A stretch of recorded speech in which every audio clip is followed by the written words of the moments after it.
और अब देखते हैं कि आज के इतिहास में क्या लिखा है।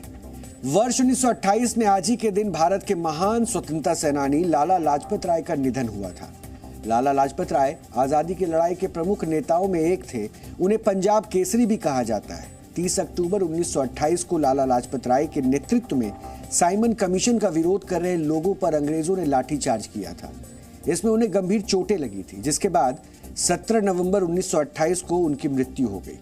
लाला लाजपत राय ने अपनी मौत से पहले कहा था कि मेरे ऊपर बरसी हर एक लाठी की चोट अंग्रेजों के ताबूत की कील बनेगी, और बाद में ऐसा ही हुआ। वर्ष 1970 में आज ही के दिन अमेरिकी इंजीनियर डगलस एंगलबार्ट को कंप्यूटर माउस के लिए पेटेंट मिला था। डगलस ने इस डिवाइस का नाम इसके आकार की वजह से माउस रखा था, और यह कंप्यूटर्स की दुनिया का एक बड़ा और क्रांतिकारी कदम था, और बाद में इसका इस्तेमाल पर्सनल कंप्यूटर्स में भी होने लगा। वर्ष 2012 में आज ही के दिन शिवसेना के संस्थापक बाल ठाकरे का निधन हुआ था। उन्हें लोग प्यार से बाला साहब भी कहते थे। बाल ठाकरे ने अपने करियर की शुरुआत एक अंग्रेजी अखबार में कार्टूनिस्ट के तौर पर की थी। इसके बाद उन्होंने वर्ष 1960 में मार्मिक के नाम से अपना एक अखबार निकाला।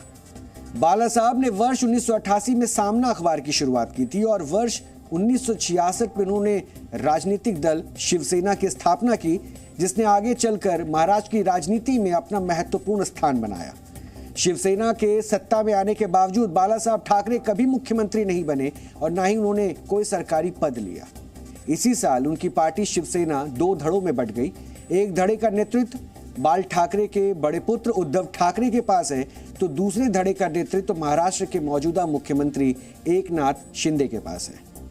यूरोप और दक्षिण एशिया को जोड़ने वाले स्वेज कनाल का उद्घाटन वर्ष 1869 में आज ही के दिन हुआ था। स्वेज कनाल को एक कृत्रिम यानी कि आर्टिफिशियल जलमार्ग कहा जा सकता है। इसे बनाने में 10 वर्ष का समय लगा था, और इस नहर की लंबाई 193 किलोमीटर है, और इसकी देखरेख इजिप्ट की स्वेज कनाल अथॉरिटी करती है। स्वेज नहर की मदद से यूरोप से एशिया और पूर्वी अफ्रीका का एक सरल और सीधा रास्ता शुरू किया गया था। इसकी वजह से यूरोप और भारत के बीच समुद्री दूरी लगभग 7000 किलोमीटर कम हो गई। और आज अंतर्राष्ट्रीय छात्र दिवस है। 28 अक्टूबर 1939 को चेकोस्लोवाकिया में छात्रों और शिक्षकों ने एक प्रदर्शन किया था। उस समय चेकोस्लोवाकिया के एक हिस्से पर जर्मनी का कब्जा था। इस प्रदर्शन को रोकने के लिए जर्मनी के सैनिकों ने गोलियां चला दी थी, जिसमें एक छात्र की मौत हो गई। वर्ष 1939 में ही 17 नवंबर को जर्मनी के सैनिकों ने 1200 से ज्यादा छात्रों को गिरफ्तार करके उन्हें एक यातना शिविर में बंद कर दिया था।